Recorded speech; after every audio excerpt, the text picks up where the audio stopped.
Nahmedu ve nusalli ala Resulihil Kerim. Bidun mukaddeme, çünkü vakt az.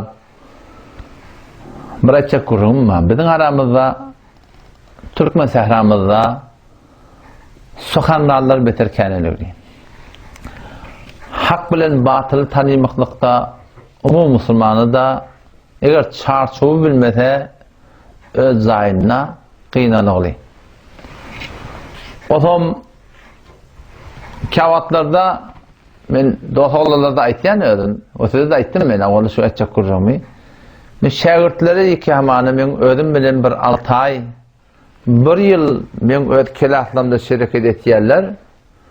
Şolara men haqqy düşünmekliň ýoluny öğretýän. Ters düşünýän adamlaň kefiniň ne yaparım tersligini, ne yaparım ters aýtýanlygyny şonu anlamaklığı öğretýän nahaytan şagirtler şufarım bar gelýär ki şolary toram anlap bolmaýar.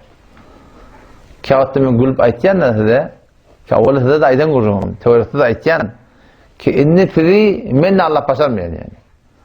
Yani eger gelecekde hulata haýsy bir zat direkdi men Hudaý saklasyn, Allah soňra iman etsin hemme jegimiň haýşatyny ýerine gidip nefsiň uğruna düşüp men marahim şu alpariyan tertimden yazsam yani indi men daşdagorun derken anlaýarlar amma Allah'ın önkam Allah'ın ne şun uğur çaşıp bar ya.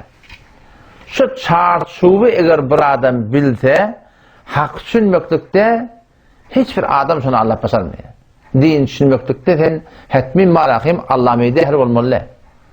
Din düşünmeklikde sen hetmin marahim ahum olmalı. Din düşünmeklikde sen hetmin marahim bir ol anır başetem olmalı. Doğru olur men senden kanatlar bilýändirler.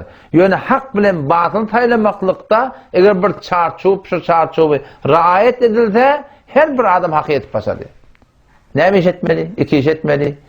Awwala dua etmeli. Halysana. Ya Allah her kim menki doğru diye.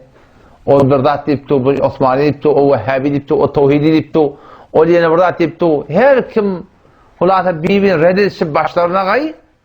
Ya Allah mena hakkı koyuyor. Allah Teala Rabbimin öyle vaadeti var ki ve yehdi ileyhi men yunib.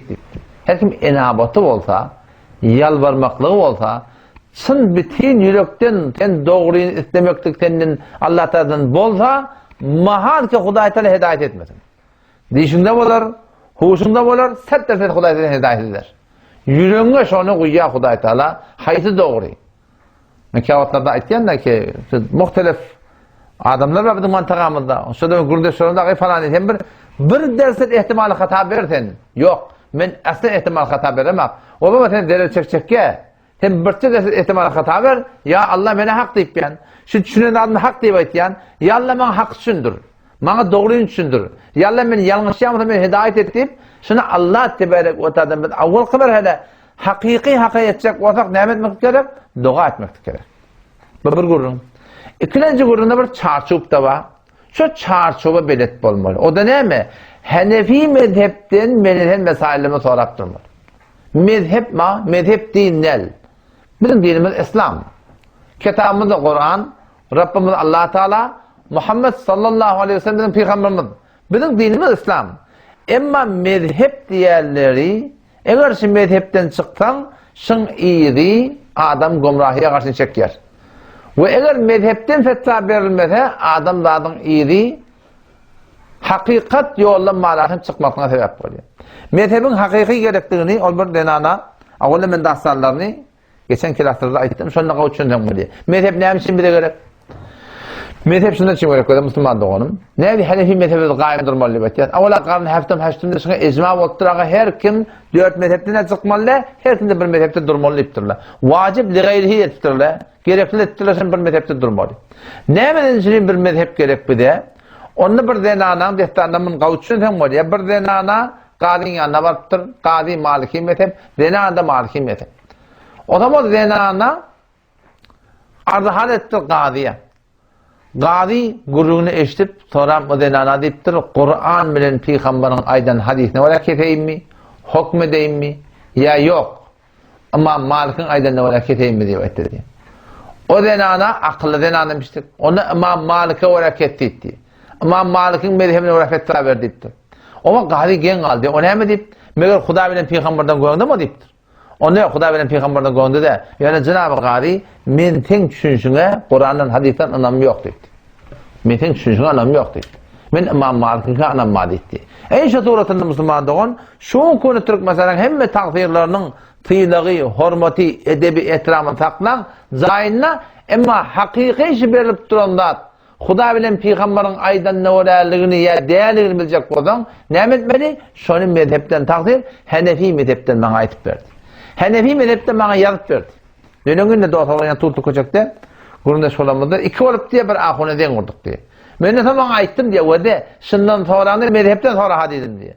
O tam şundan deröl çıkarım, ham diye, den kurduk diye, soradık diye, havaşı, Türk meselada, sünnetten sonra bir tertip veren Kur'an okuyor diye, ondan sonra dua edin diye, şirat nerede başı dedik diye. Deröl çıkan Kur'an okuyor diye. Fakra'u ma teyessere minel Kur'an.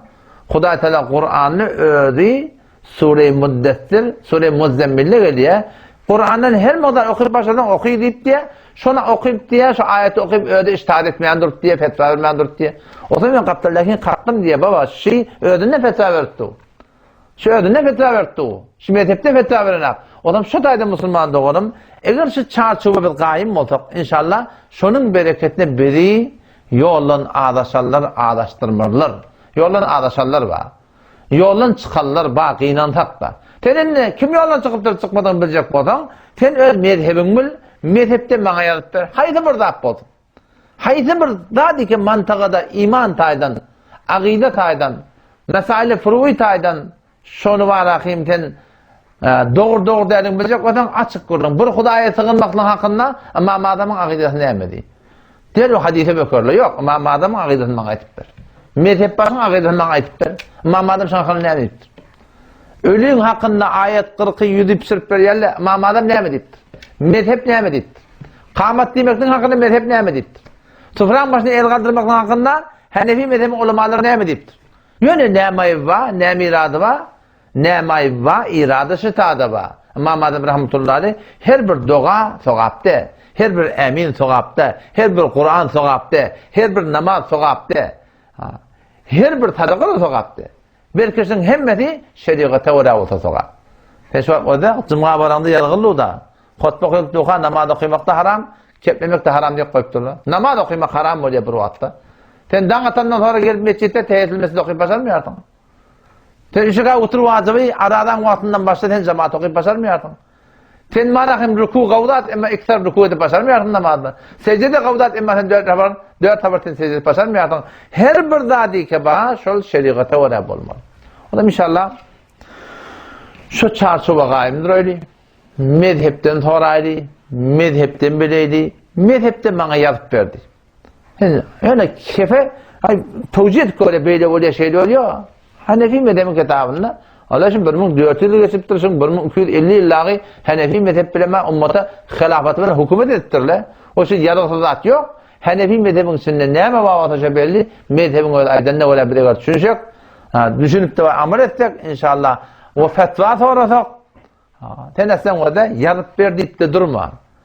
Aydın kurunu şöyle ters düşünen adamdan sonranda bağışta hazakun şunmanı yarıp ver diyende de mezhepten yarıp ver diyende şun yüdügodun gözü hen yalp bülfetip bana akım yüdügodun ak gök bolyandır. Şun ol aydıp duranın yanına son öyle bilir akım o. Şunu sorağında takdir mezhepten yarıp ver diyende yarıp vermeden önce şun yüdügodun gözü. Hak adam öyle yüdügodundan ne bol otursundan ne kepleyişinden ne anlatan buralar. Allah temizliğine tevfik versin. Vesselamu aleyküm ve rahmetullah.